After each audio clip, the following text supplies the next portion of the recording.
आज हम इस वीडियो में जिक्र करेंगे कि आपकी डेट ऑफ बर्थ के लिहाज से आपका स्टार, आपका सितारा, आपका ज़ोडिक साइन, आपका हॉरोस्कोप क्या बनता है।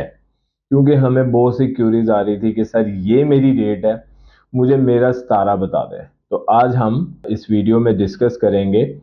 कि मार्च 21 से लेके अप्रैल 19 तक एरीज बनता है, अप्रैल 20 से लेके मई 20 तक टॉरस बनता है, मई 21 से लेके जून 20 तक जेमिनी बनता है, जून 21 से लेके जुलाई 22 तक कैंसर बनता है, जुलाई 23 से लेके 22 अगस्त तक लियो बनता है,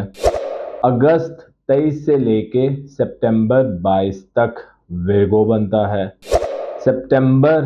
23 से लेके अक्टूबर 22 तक लिब्रा बनता है, अक्टूबर 23 से लेके नवंबर 21 तक स्कॉर्पियो बनता है, नवंबर 22 से लेके दिसंबर 21 तक सजिटेरियस बनता है और इसी तरह 22 दिसंबर से लेके 19 जनवरी तक कैप्रिकॉर्न बनता है, 20 जनवरी से लेके 18 फरवरी तक एक्वेरियस बनता है, 19 फरवरी से लेके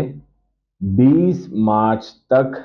पाइसिस बनता है। ये हैं आपकी डेट ऑफ बर्थ के लिहाज से आपके ज़ोडिक साइन, आपके हॉरोस्कोप, आपके सितारे।